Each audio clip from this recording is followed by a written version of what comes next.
recorded and posted on each of our organization's websites. Grassroots TV is also airing all of our talks on Channel 12 Up Valley and Channel 82 Down Valley. We are also live streaming these talks on both ACES and Wilderness Workshops Facebook page and YouTube pages. There will be a question and answer session at the end of tonight's talk, and we encourage you to ask questions, and we want to hear from you.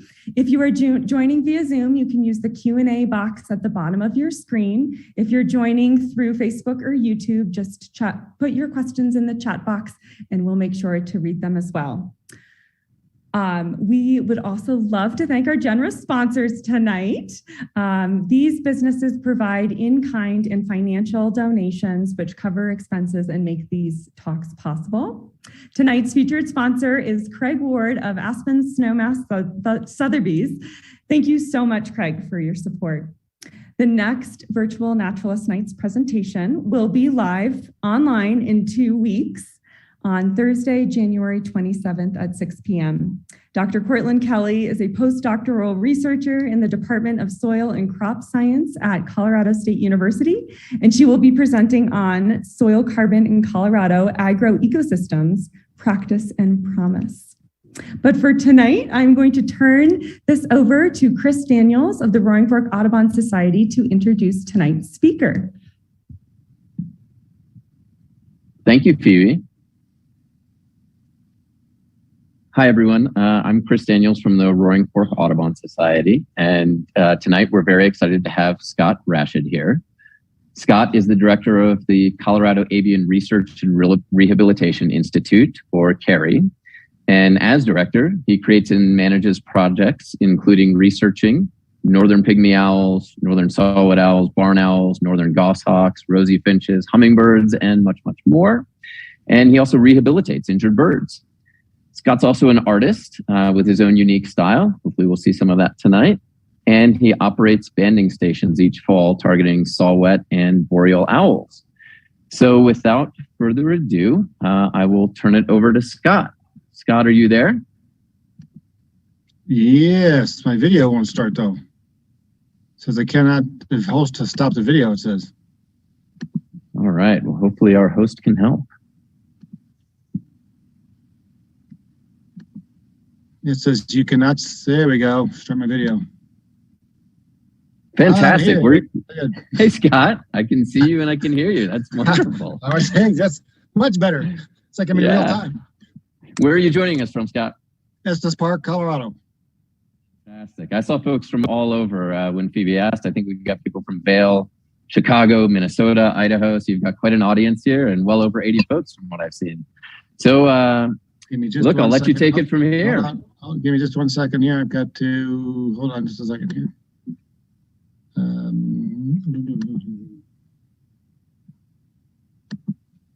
I've got to get the beginning of this.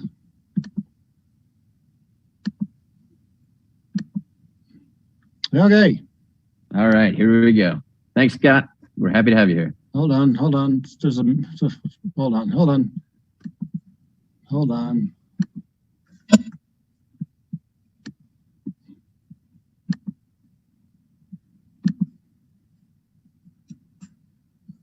Okay. Hold on.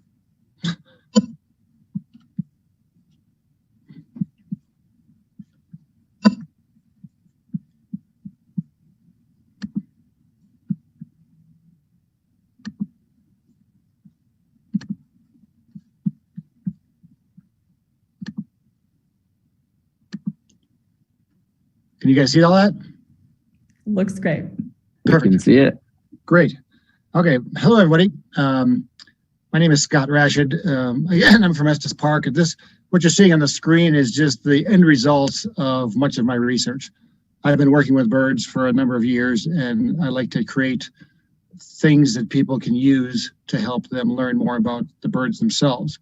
I do a great deal when it comes to working with birds. But one of my favorite projects is the small owls I work with. And these include the Boreal Owl, the Northern Saw-whet Owl, the Northern Pygmy-Owl, and the Flammulated Owl. But before I start about the research, I'd just like to give a little background about who I am and kind of why I'm here. First off, I started all this because I'm an artist. I'm a watercolor painter, and I've created my own style of art where I combine Pablo Picasso's concept of cubism and realism.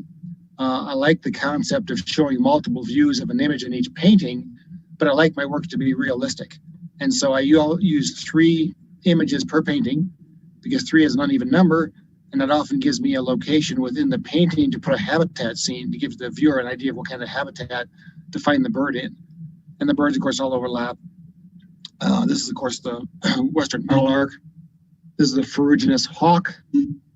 There's a northern shrike.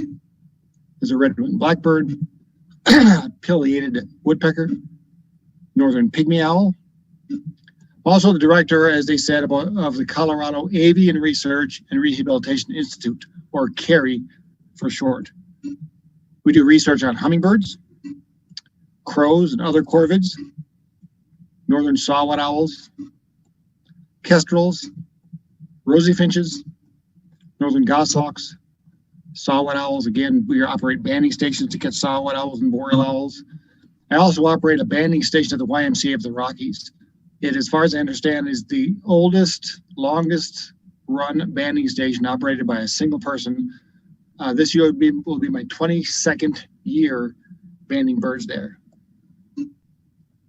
So some of the results of what we've done through the research is I actually have banded more rosy finches than anybody in North America. I've banded over 5,500 rosy finches. And my oldest rosy finch lived to be 12 years old. Crows, I also band more crows than anybody in Western North America. My oldest crow lived to be 10 years old. And I found out that the crows that actually are wintering in Estes Park actually nest in British Columbia and Alberta, Canada. Kestrels, I have 142 nest boxes placed for kestrels from South Denver, actually South Parker, all the way to the Wyoming border. And last year we raised 87 baby kestrels out of our boxes. Hummingbirds, I've one of 3 people in the state of Colorado licensed to band hummingbirds. And my oldest hummingbird lived to be 10 years old.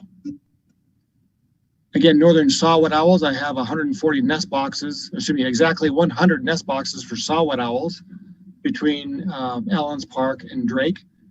And I operate a banding station in the fall. You'll learn about where I actually trap and band Northern Saw-whet Owls. And one of my Sawet Owls I caught in Estes Park was actually recovered live and released in eastern Pennsylvania.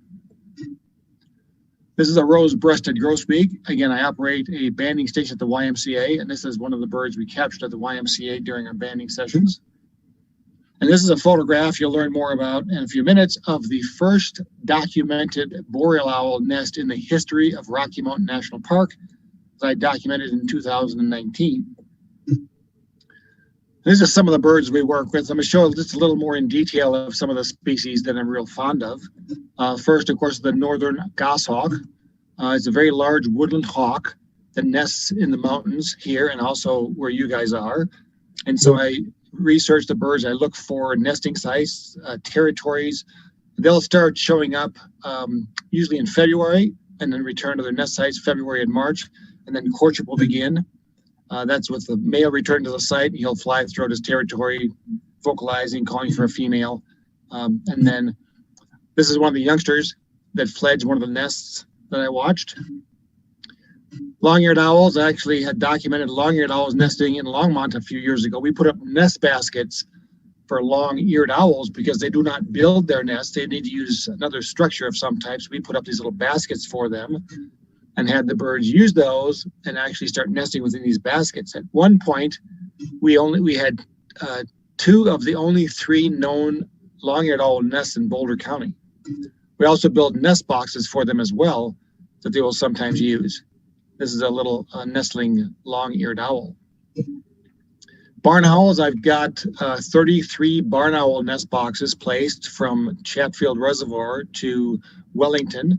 I also have 10 barn owl boxes in Texas, doing research on barn owls by increasing their numbers to putting up nest boxes, learning what their diet is, how they court, nest, and so forth. We actually have cameras on these nest boxes.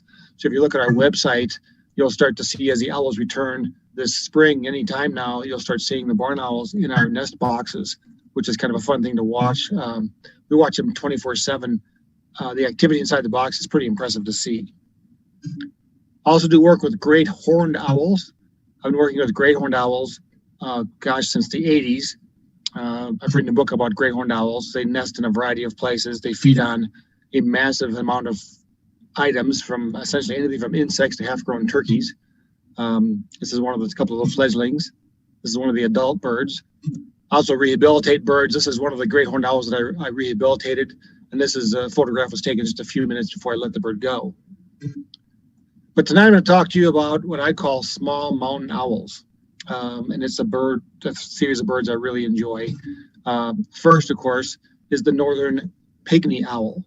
And they are unique among owls in many ways, which you'll learn about in just a minute. First of all, most owls, like the barn owls and long-eared owls, have very long wings and very short tails, simply because most times they're hunting out in the open, over the big open meadows, and those long wings enables them to have a great deal of lift, maneuverability in the open fields. But pygmy owls are built just the opposite. They have very short wings and very long tails, very much like an accipiter or a sharp-shinned hawk, a Cooper's hawk, because pygmy owls spend a great deal of their time in the woods. And they're active during the day only. They're not active at night like other owls. They're only active during the day, and their short-rounded wings and long tails allows them to maneuver through the woods very rapidly, chasing their prey. The scientific name of the pygmy owl is Glossidium noma, which means the glaring gnome, because they have a very kind of plain gray or brown body color and very bright yellow eyes. And they have a very unique adaptation. In the back of the bird, they have eye spots that actually look more like eyes than the bird's real eyes do. They often perch very conspicuously. I mean, that means right out in the open, looking for prey. And this way, having spots in the back of their head will actually deter predators from attacking them from behind. Because predators really don't want to be attacking something that sees them coming, because if they do, of course, the prey is going to evade them and they will lose all of their surprise, and the prey will probably evade the predator and get away. And so that's another interesting adaptation that they have. And the nocturnal owls, with the exception of the flammulated owl, have very silent flight because they have a fringed edge to their feathers, and so the air flows through the edge of the feather versus around it, and that's what muffles the sound of these nocturnal owls. But pygmy owls, because they're active during the day, they don't need to have a silent flight, and they don't have a silent flight. When they fly, they sound very much like a woodpecker or a shrike, because there's no point in having silent flight if you're active during the day. This is a skull of a boreal owl. The boreal owl has the most asymmetrical ear openings of any owl in the world, which means they can pinpoint their prey extremely well.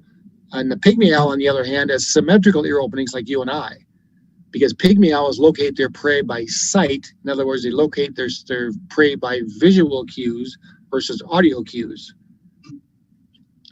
And birds either have ear tufts, such as the eastern and western screech owls, or the long-eared owl. And the ear tufts were thought to maybe mimic the look of a mammal. And if a mammal's crawling up near this owl, probably wouldn't want to attack another mammal and may leave the owl alone. It also helps break up their silhouette that makes them a little harder to see. Other owls, like the Northern Saw-whet Owl and the barred owl, do not have ear tufts. Well, the pygmy owl falls right between those two, and these got little tufts or horns that are actually part of their facial disc that they can raise and lower when they see a predator or something that they find where they want to hide. They'll raise these little corners of their facial disc when they think they're near an intruder. It's also unique among owls. So where do I find these little guys? So I look for pygmy owls in a habitat that consists of ponderosa pine, Douglas fir, aspen, downed logs, ground junipers, a water source, and kind of big openings in the fields.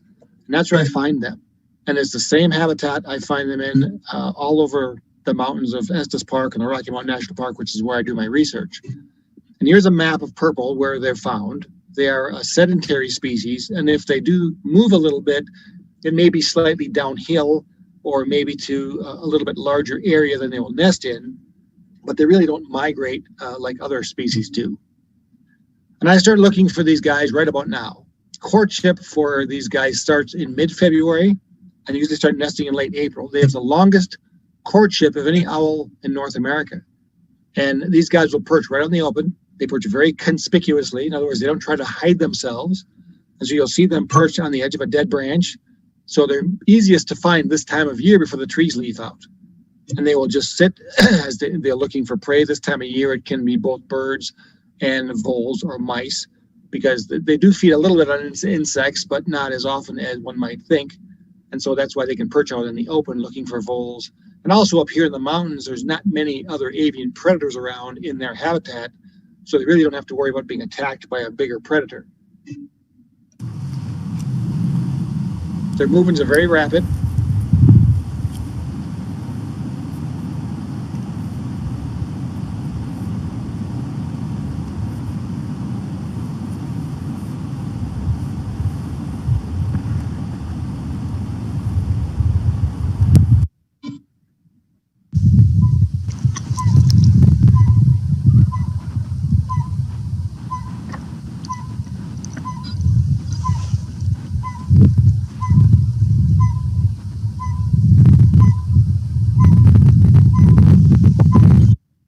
So when the male is courting a female, of course, he'll perch in the open, and sometimes he'll perch, maybe in the tree a little bit. The smaller birds, Pygmy Owls, Sawet Owls, and so forth, they tend to like to perch on a branch so they can get their feet either at least halfway around or all the way around.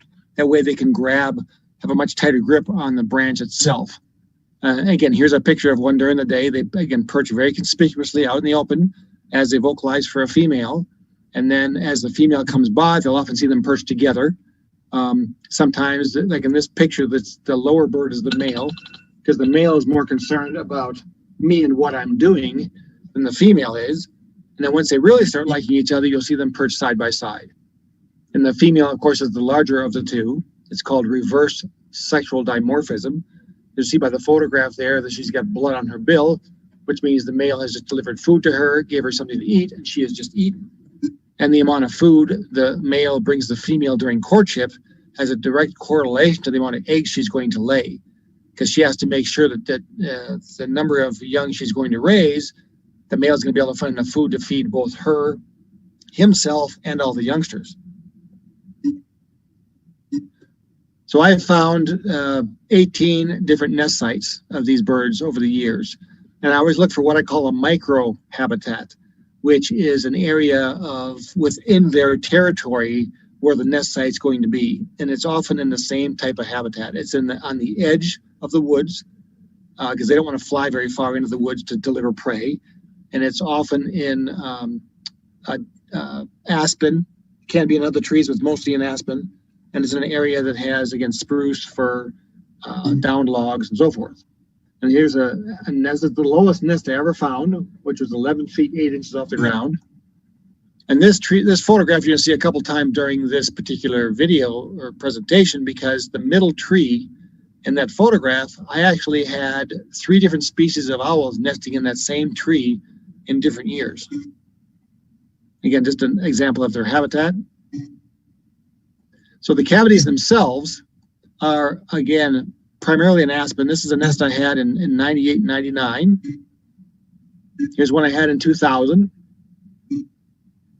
There's one I had in 2010, 2012. Sometimes they'll reuse the same nest, either consecutively or maybe skip a year and come back again. This is the only one of 2 nests I found in ponderosas. This one, again, not one only used in 2 years.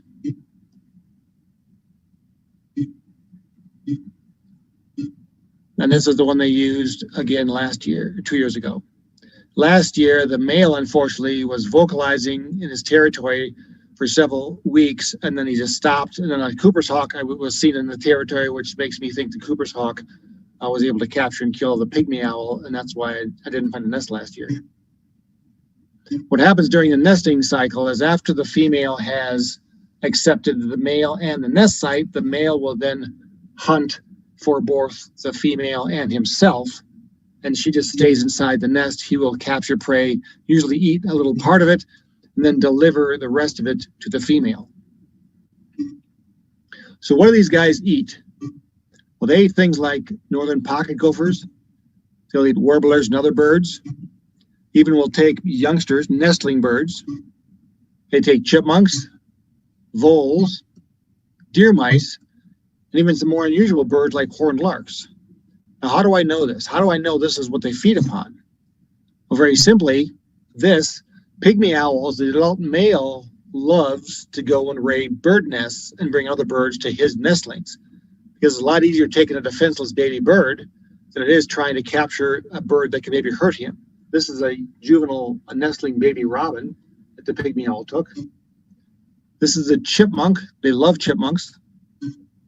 This is a horned lark. This actually was taken right in my front yard. We had a really bad winter storm, and the horned larks, they were starting to migrate up to the tundra. And they stopped in Estes Park, and they came up to my yard to eat millet. And this pygmy owl came and took this horned lark right in my front yard. See if we get the nice picture of it. This is a vole. They love to take voles. This is a yellow-rumped warbler. That's a deer mouse. How do they capture prey? Kind of like this.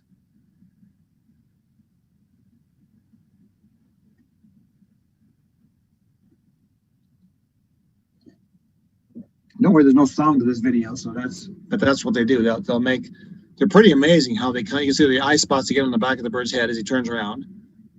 They don't like to spend a lot of time on the ground because they're pretty much defenseless once they've got something in their feet and they're on the ground. And so they are want to get off the ground as quickly as possible. So they try to get their prey captured and in a relatively good grip to fly off with. But sometimes they miss and the prey gets away. So what happened is during the courtship and nesting cycle, the male will come in with prey and he will call to the female because he's not allowed in the nest after she's accepted it. So he'll come near the nest, he'll vocalize to the female, and she comes to him, grabs the prey in her mouth, and he'll deliver it back into the nest to feed the youngsters. Or the male will call and then the female may just look out of the hole and he'll come and deliver the food right to her mouth to mouth. Or if she does not come out, he'll actually have to take the prey inside and deliver it to her and then fly back out again. As long as she knows he's coming, everything's fine. This is kind of a fun story I watched that happened after the young hatched at one of my nest sites.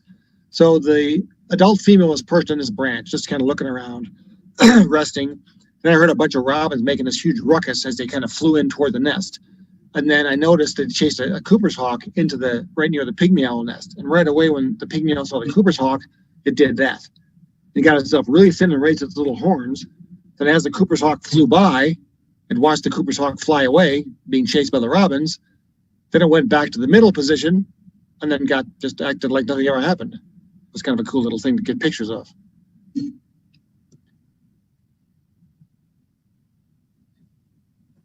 So watch the video. It's kind of fun to see what actually happens here. So the tree's actually moving in the wind. Now that bird just came up.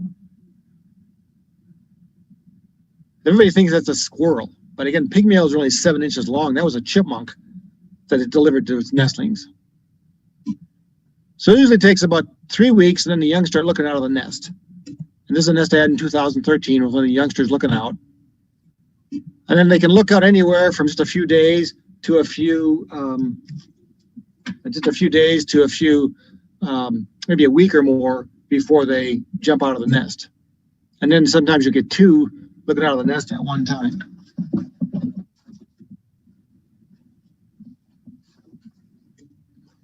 This is in the 2020.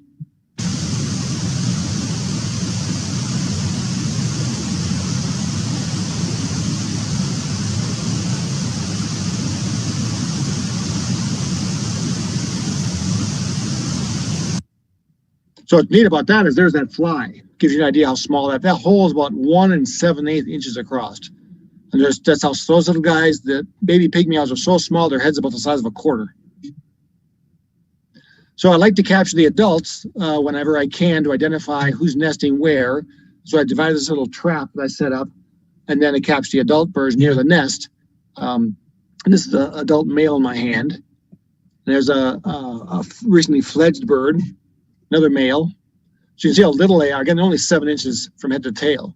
They weigh about 70 grams, which is 2 ounces.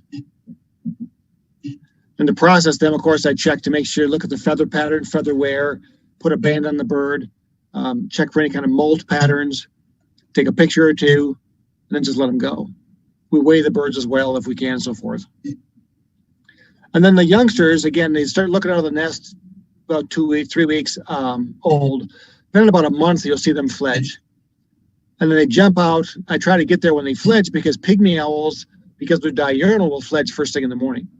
Then the nocturnal owls, like Sawet Owls, Boreal Owls, and so forth, will usually fledge just at dark. So I try to be there. Usually I get there if sunrise is, say, 5:30 or 6. I try to get there about 7. So the bird's already out of the nest, because they will not jump out of their nest. They will not fledge if I'm standing there watching them. So I've either got to be there a little later or I've got to stand behind the tree and wait for them to come out. So how do we catch the fledglings? Of course, they're out of the nest. How do we catch them? We have some kind of big elaborate trap, or do we just simply watch up and just reach over and pick them up? Because they usually land on the ground or close to it, and I can just reach over and pick them up. Pretty easy to do. And there's a fledgling right in my hand. You can see how tiny they are compared to my hand. It's only about 3.5 inches long at that point.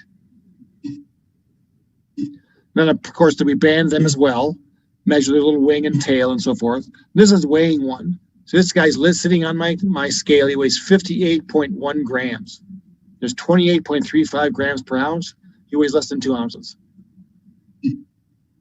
Takes them about 3 weeks before they, 3 weeks to a month before they're actually independent.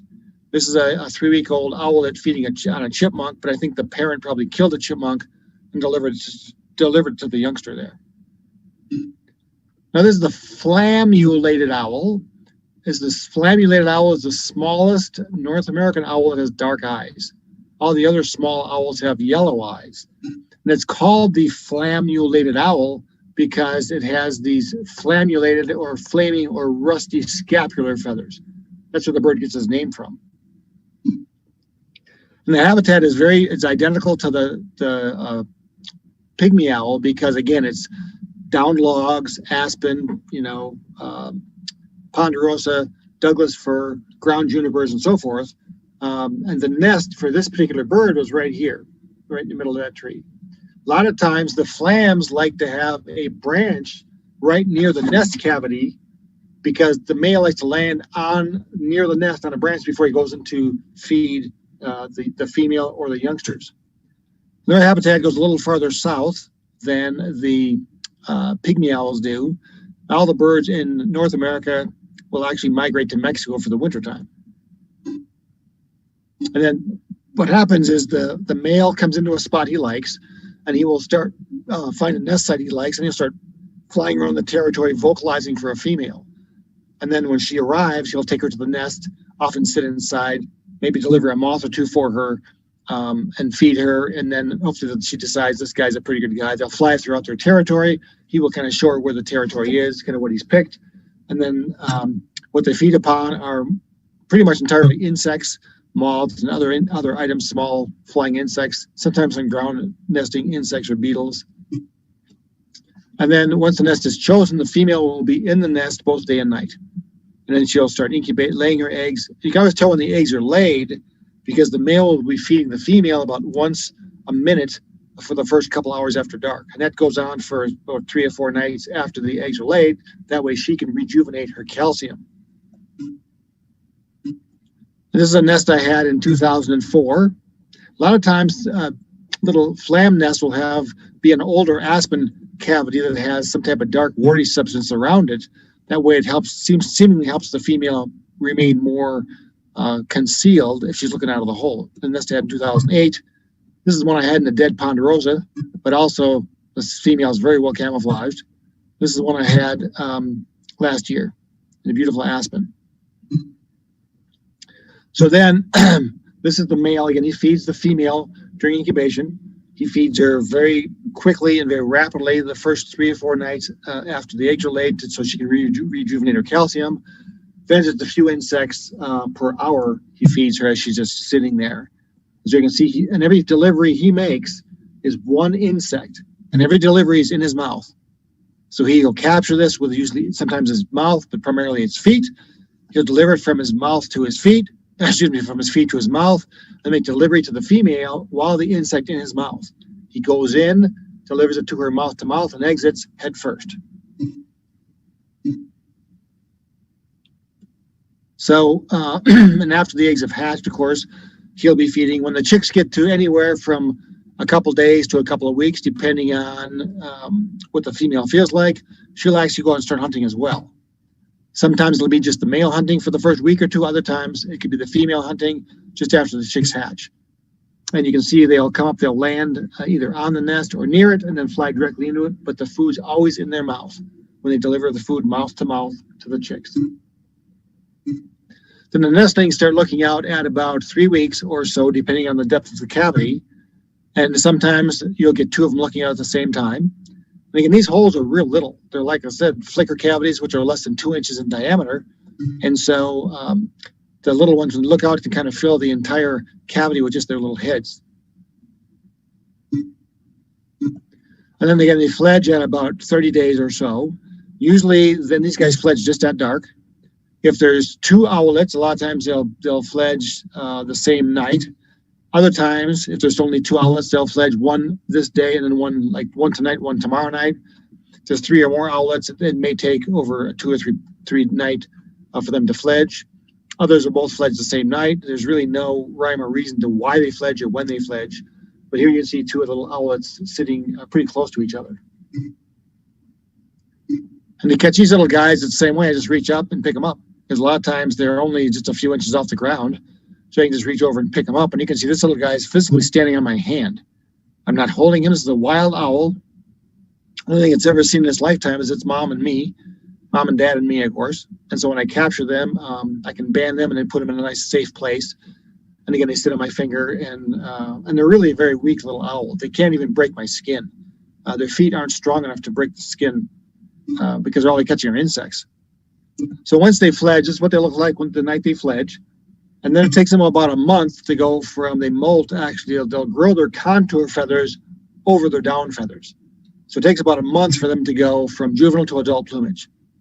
And so they usually fledge in July or early August. And then by October, they're pretty much all gone from the area.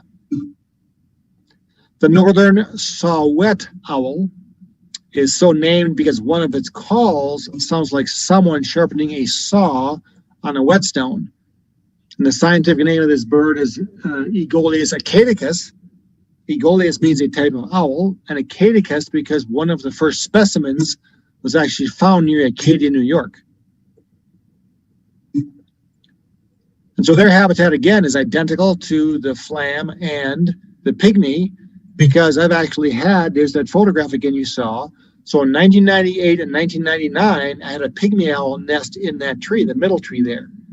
And in 2004, a flammulated owl nested in the exact same hole that the pygmy owls used. And in 2007, pygmy owls returned to that same tree and nested again in a different hole. In 2008, Northern Saw-whet Owls nested in that same tree again in a different hole. In the winter of 2008, the tree fell down. That's why I knew all three species like the same habitat. So when looking for these guys, again, same type of habitat, but it can be often at a little higher elevations than the pygmy owl's nest. And these guys, the male will roost usually away from the nest during the day, and the saw-whet owl will roost in a different location every day based upon where he ends up that night or that morning. So he's hunting throughout his territory at night. Wherever he ends in the morning is where he's going to roost for that day. So they're really hard to find roosting during the day because they're not in the same location from one day to the next like horned owls might be doing. And so the green is where they nest, and of course the blue is where they winter. Males, at least in Colorado, tend to stay in their territories year-round. And then the females and juvenile birds wander. I do not believe they migrate. I believe they wander. The reason I say that is because I've been banding owls for 11 or 12 years now, and only had recaptured one owl in the same place I originally captured it. And if these birds had a specific migration north to south coming back to the same location again, I would be capturing a higher percentage of birds in the same location each year. So again, courtship begins in January, sometimes December or January, with the male calling. And his call is very just as simple, like the pygmy owl, just a very simple 1 toot per second, kind of a, well, it's usually more than 1.5 or one call every 2 calls per second, kind of like. And then when the female arrives, you'll often see them perched side by side. They'll be duetting. You'll often hear them calling to each other with the male's voice slightly deeper than the female's. Then he'll fly throughout his territory, showing her what the territory is, and often where the nest cavity is. He'll actually sit inside the nest cavity, call from the cavity, and then exit the cavity and fly around her to get her to go back inside the cavity. That's why he can see if she likes the cavity or not. These guys start actually nesting in March. And the reason they do that is because they're hunting primarily deer mice, and mice move above the snow. So it makes it more advantageous for them to hunt when there's snow on the ground, because their deer mice are very easy to see because it's a dark mouse on top of a white background. So sometimes, again, they nest in the same cavity from one year to the next. But these guys readily take to nest boxes. That's why I have so many nest boxes placed for them, because I've seen them in my nest boxes numerous times. And that's really nice to be able to identify what they're feeding upon, and also when the eggs are laid, what the eggs look like, and how many eggs they've actually laid. So this photograph, this is 2020, that's the exact same cavity that Northern Saw-whet Owls used in 2019. So I apologize. Where it says 2020 in the upper left, that same cavity is a cavity Northern Pygmy-Owls used in 2019. The Saw-whets used it in 2020. Here's a pygmy owl egg, or Sawet owl eggs, as pygmy owl eggs are white. They're small, they're white. They're about maybe a quarter to a half size of a chicken egg. And then the female incubates exclusively. She'll be on the nest for about 30 days. And in my nest boxes, they'll actually lay more eggs and raise more chicks than they will in the natural cavity. Because if they're nesting in a flicker cavity, they can't really fit more than 2 owlets plus mother plus all the food inside a flicker cavity. But because my boxes are much bigger, I can raise more owlets in my nest boxes. Here you'll see there's 5 eggs in my my nest box, where normally they only raise 2. And that red feather you see there is a flicker. Flicker wanted to use the winter in that nest box, but then the saw-whets ended up using it. That's a flicker nest, was a molted flicker feather. And so then what the male does is he'll actually sit and perch outside the nest box in a various, like I said, locations during the day. And sometimes I can find them just by whistling. Sometimes they will return my sound, and then I can just walk up and see where they are. Other times, maybe a junk or a chickadee may vocalize, and I can go up and figure out what the bird's vocalizing about. And then they're harassing a Sawet owl. That's how I can find the birds during the day. So what do they feed upon? Primarily deer mice. They also take voles on occasion. They'll take small songbirds like chickadees and juncos, occasionally even bigger prey like a half-grown rat, even birds the size of robins sometimes. But primarily, they really want deer mice is what they want. The various owl species really have a certain prey item they prefer. So how do they hunt? Well, they perch very low to the ground, usually less than 6 feet off the ground, and just listen or look for a mouse to come by, and then they can quickly pounce on the ground, grab the mouse, and fly off. These are nestlings, anywhere from 1 to 3 days old. That gray stuff you see is fur. The deer mice that you can see in the upper corner that the male brought to the female, she pulls the fur off and just feeds the meat and bones to the little ones. And so that's all fur around the youngsters there. This is one of the nestlings at about, 9 days old. And here's a whole family. There's actually 5 owls in there, 3 weeks old. And then at about 30 days, you'll see they look more like this. And then when they come real close to fledging, they'll sit at the edge of the hole and look out the hole. Because all they've ever seen their entire life is usually their mom and dad, their siblings, and this little hole where light's coming in during the day. And so they have to jump up there and see what this is all about. And it takes them a while for them to focus on the area around them and also get enough nerve to actually fledge and leave the nest. And of course, once they fledge, I often can find them near the nest itself, often perched right next to the trunk. And because these are nocturnal birds, they fledge just at dark. So when they fledge at dark, if I'm not there, I try to get there the following morning. I usually find them to capture and band them and look at what we call nest site fidelity and see if they would return to the same nest site from 1 year to the next, and they just do not. So when these birds were first found back in the 1700s, researchers thought that this bird and this bird were two separate species. They didn't realize that a Northern Saw-whet Owl, normally they start nesting in March, they fledge in May. But they will stay in their juvenile plumage, the picture on the left, until September, and then molt from juvenile to adult plumage. And that takes about a month. And so until they started learning more about the owls, they thought those were separate species. And so the saw-whet owl molts from juvenile to adult plumage, or the flammulated owl just grows its contour feathers over its down feathers. This is the Boreal Forest. And the Boreal Forest is the forest up where you guys live. It's also here above 9,000 feet. And it's an area that consists of usually Douglas fir and Engelmann spruce. And within that type of habitat, the Boreal Forest, if you're lucky, you'll find what I call the Boreal Owl. I don't call it, that's what it's actually called. And the Boreal Owl is an owl most people never see.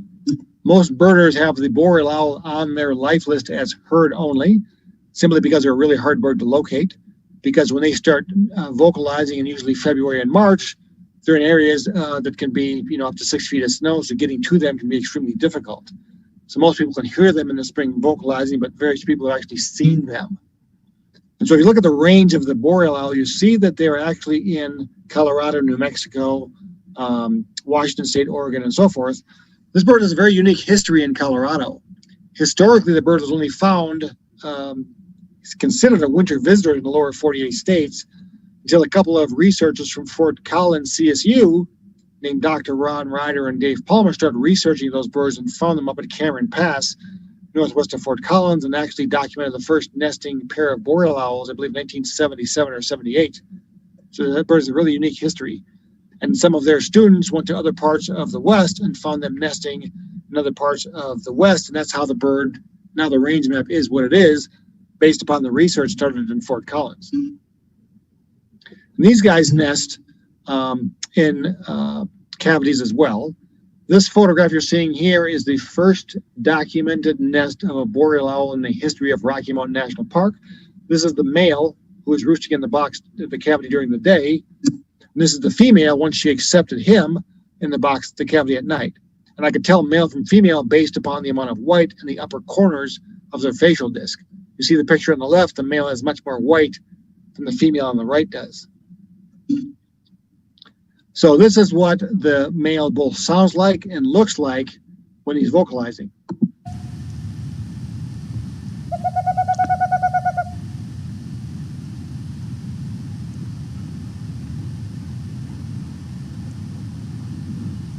Interesting thing about Boreal owls is they only defend the nest tree.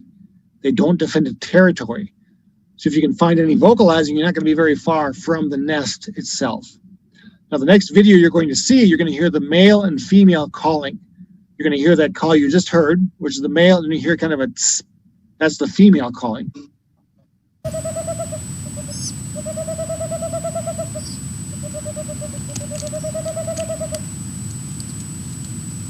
There's a female entering the cavity.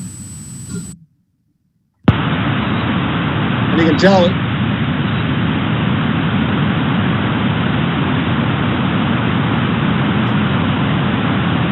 so I can always tell who is delivering food, male or female, based upon how they entered the cavity. The male would just drop off food and fly away. The female would physically go all the way inside the cavity to feed the youngsters. That's how I could tell the male versus the female as far as who's delivering to the nest itself.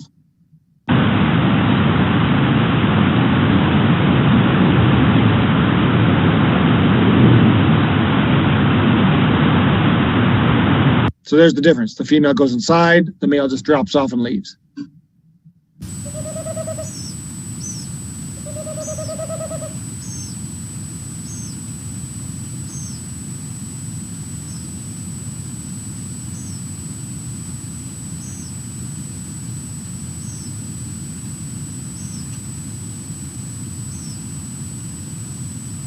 That's the male about to deliver prey. That's why he was vocalizing to see if the female was around. And he was calling, and also the youngsters inside the nest, food baking back to the male.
It was always very scary watching the squirrels, because the squirrels, if the female was not in that cavity, the squirrels would have probably been able to capture, kill, and eat the nestlings. I actually had a family of Northern Pygmy-Owls captured and eaten by a squirrel one year.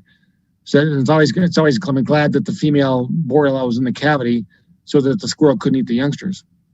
And the Boreal Owl could have killed a squirrel, but for some reason they just never did, at least not that we saw. This is their two nestlings that year, and I could tell the difference between the two because one had much more white on its facial disc than the other one did. And here's the two little ones. Then I happened to be there the night that the first owl had fledged. I was able to capture and band it, and then after I banded it, I put in the picture on the left. I put it in that branch, just so it'd be a little more camouflaged. But then the following night, I went back to check the second one. But the second owl had fledged during the day, which I was not expecting, and then the two owlets were together, but they're almost impossible to find once they've fledged the nest. So I tried to figure out how many Boreal Owls were in Rocky Mountain National Park, because when I first started my research back in 1993 is when I found my first Boreal Owl in the park, but I never heard more than one bird calling at a time. So I got a permit from the Park Service. I'm actually a park researcher. Got to change my permit from the Park Service to actually capture and band Boreal Owls in the fall. And so, because I wanted to figure out how many Boreal Owls were actually there and do they actually nest in the park. Well, I assumed I was going to set up my nets, my traps, and I was going to capture one male Boreal Owl and go home. Well, the first night we set up our nets, we set them up in an area called Hidden Valley in above 9,000 feet, and we found some little net lines we could use. We set up a series of nets in kind of a big U shape. We broadcasted the call of the owl. And then that first night, we captured just a photograph of the first Boreal Owl ever captured in the park. And within a few, probably half hour, we caught our first Boreal Owl, and it was a juvenile female, which proved right away that Boreal Owls nest in Rocky Mountain National Park without finding an active nest, because we caught the birds in September, and they wouldn't have actually left or moved out of their natal ground or nesting area before September. So that documented that they nested in the park. But in 2019, actually finding the nest solidified that. We also would capture Sawet Owls at the same time. We would try to capture both Boreals and Sawet Owls because they both nest in the same habitat. You often frequently find them together. And at one point, once the birds were captured, we put a band on the bird's leg first, measure their wing. There's a Boreal Owl. We weigh the birds. We look for fat. We look at the wing under a black light to look how old they are. And this is a juvenile Boreal Owl. And I know that because all the feathers are the exact same color. And so young birds, once they're born, of course, they hatch. All the feathers grow at the exact same rate. They're all the same color, all the same tone. That's how you can tell they're juveniles. But as adult birds, they have a partial molt, which you can see here. You have new feathers, old feathers, and by my left hand, you'll see where it says VO, kind of right here, that VO. So you have the new feathers here, old feathers here, and then this is VO, which is very old. And I know this because white feathers do not have as much keratin in them as dark feathers do. Therefore, they're weaker. And so white feathers deteriorate faster than dark feathers do. And so by looking here, you can see this white is gone. That's how I know these are 3-year-olds. So these birds have what's called a 3-year molt rotation. They molt a series of feathers this year, another series of feathers next year, and a third series of feathers the following year. Then the 4th year, they go back and molt the same series again. And so they have a 3-year molt rotation. When you're aging birds, you only age them hatching year, which means they were caught the year they hatched. 2nd year, which means they hatched the year before they were caught, or after 2nd year, which means they could be 3 years old, 6 years old, 9 years old, so forth. So you have to think backwards when you're trying to age the birds.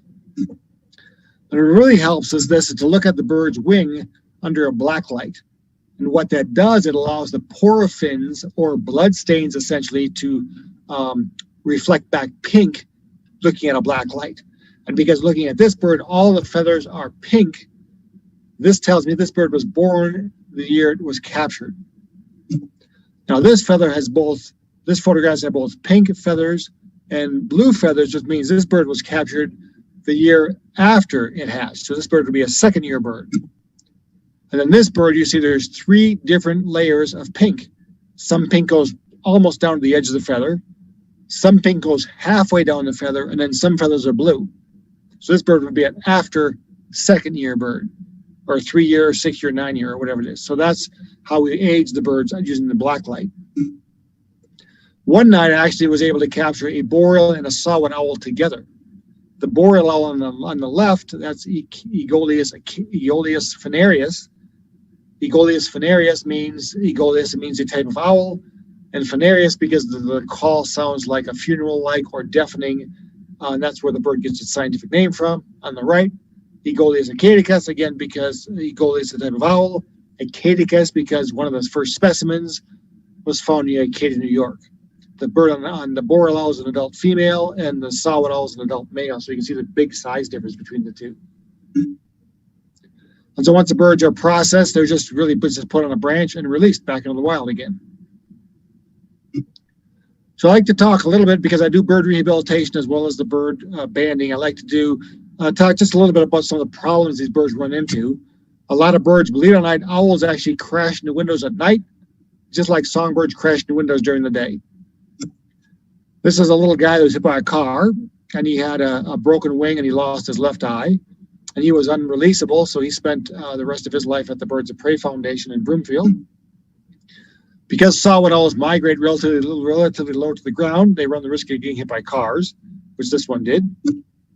This one was attacked by a cat because they roost very quietly during the day and sleep, and the cat snuck up on him and grabbed a hold of him and realized he wasn't any fun to play with, let it go, but severed the nerves in the bird's wrist, and the bird could not fly again. Again, he spent the rest of his life at a rehab center as well. He ended up dying of West Nile virus.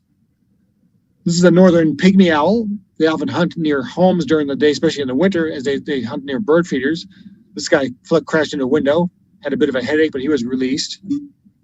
This is a great horned owl that I rehabilitated. It actually lost its mother, fell out of the nest.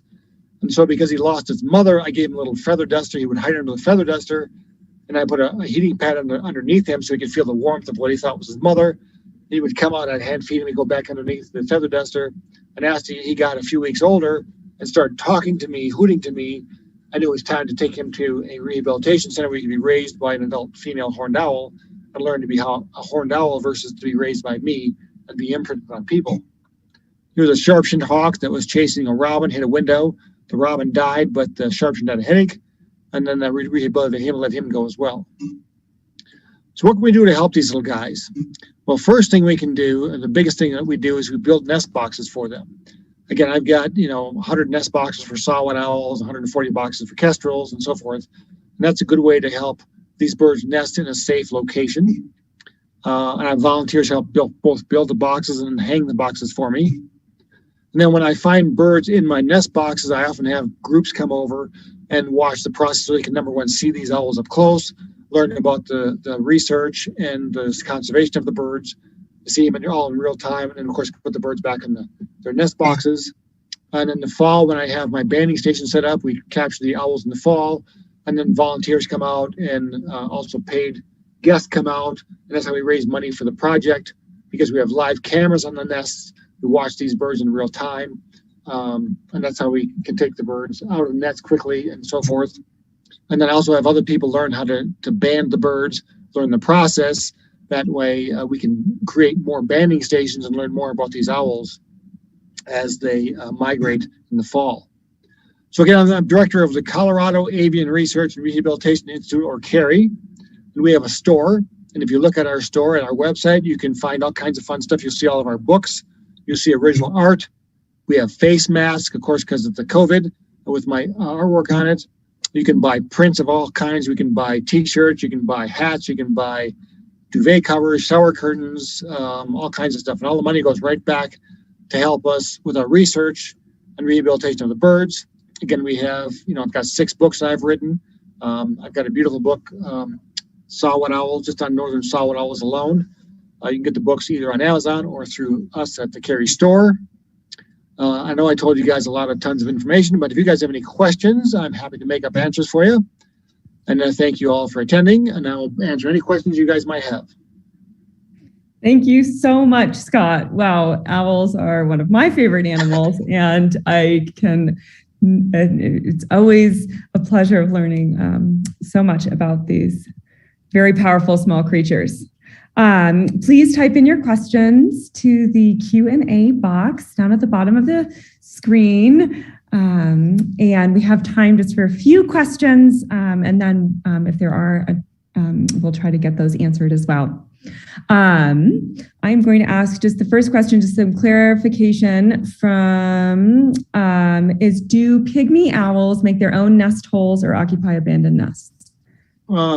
Pygmy owl, none of the owls, actually, the only owls that theoretically make their own nest cavities are burrowing owls. They will burrow in the ground. If the ground is soft enough, they can actually excavate their own burrow if the ground is soft enough, but they usually use prairie dog nests. And barn owls have actually known to enlarge a cavity in, like, say, a sandstone cliff. But no, the owls do not build, and pygmy owls are the only owl I know of that will not live in a nest box. No one's ever had a northern pygmy owl nested in a nest box. Pherogenous pygmy owls, yes, but I don't know of anybody who's ever had a northern pygmy owl nested in a nest box. They just prefer natural cavities.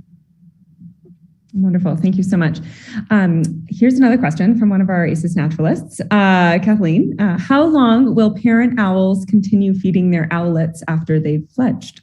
It varies on the species. Most of them are only with the youngsters for, like the little owls are with their adults for about a month, and then they're on their own. Great horned owls will stay with their youngsters for sometimes up until the eggs hatch the following year.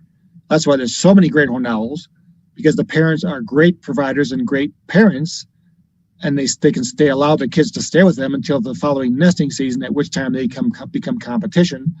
That's why there's so many horned owls, because the parents are great teachers, and they allow the parents to. And also, the bigger the bird of prey, the more vast their prey species can be. Like a horned owl can capture everything from a half-grown turkey all the way down to a beetle or a moth or a snake or whatever, where like a pygmy owl can only capture things like the size of a chipmunk. It clearly can't take things much bigger than that because it's not that much bigger. The biggest thing I've ever seen a pygmy owl with is a northern pocket gopher, which actually weighs almost twice what the pygmy owl weighs. Wow, that's a scene I'd like to see. This is also from one of our naturalists. They are wondering about if the small owls partition their shared habitats, in terms of food resources or hunting strategies.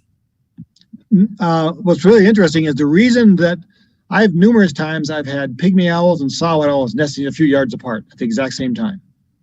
And the reason that works so well is because the saw-whet owl's hunting totally after dark. The pygmy owl is hunting totally during the day. And the pygmy owl takes, depending on where the nest site is, for the pygmy owl, they take a lot of birds, or they'll take a lot of voles and chipmunks.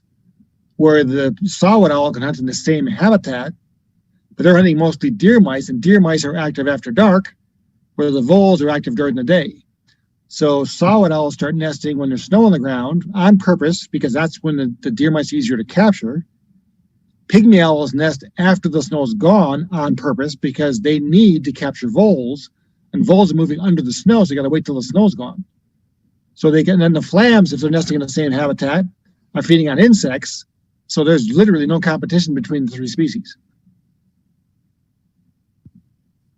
Excellent. Thank you so much. There's a number of questions about nest box sizes. And if you They're all on my website. Have plans on your website. Excellent. Yep. They're all on there's a whole web page that just says, on the right-hand side, you'll see there's a whole description of nest box sizes. We also do build boxes, and we sell them. They're $65 a piece. We build them, we place them, and we have people hopefully monitor them on their properties and so forth. And then if the location has both power and Wi-Fi, we can put a camera inside the box and monitor the birds in real time. And if you look at our website, you'll actually see we have cameras up right now. We've got flickers in 2 of our kestrel boxes. We've got a male kestrel that roosts in one of our boxes at night. We've got horned owls checking out one of our platforms right now, and we'll probably have barn owls here in just a few weeks. Excellent. And this is from Craig Ward. How vulnerable are the owlets once they've fledged? And you touched on that. But they're totally vulnerable to everything, but they're really hard to find. Again, pygmy owls, a full-grown pygmy owl is about 7 inches from head to tail. So when they're first born, they hatch, their tail is only 1/8 of an inch long. So you're looking at a 3.5-inch bird that is going to remain camouflaged and sit perfectly still. So predators usually walk right past them. And all the owls, no matter what species it is, they do not sound, the food begging call of the owl does not sound anything like the adult's territorial call. So other birds don't even know that this baby owl is a baby owl. For example, the food begging call of a pygmy owl sounds like a grasshopper. The food begging call of a flam sounds like somebody opening a pop bottle. It just goes psh, psh, psh, where the flams actually hoot. And so they don't sound, that's why they're if like a Cooper's hawk or goshawk or something is in the area, they could, if they see the bird out in the open, they'd pick it off pretty quickly. But they don't tend to stay out in the open really at all. I've got tons of pictures of the little baby owlets roosting, and if you didn't know where to look, you'd never see the owl. Wonderful. I think that is our time for today. But thank you so much, Scott, for your wonderful presentation. And thank you all for joining us this evening for our first Naturalist Nights. And please check out our websites for the future talks, and check out Scott's website as well if you had some unanswered questions. Thank you all so much. Thank you, guys. Have a wonderful evening. Have a good night. See you guys. Thank you.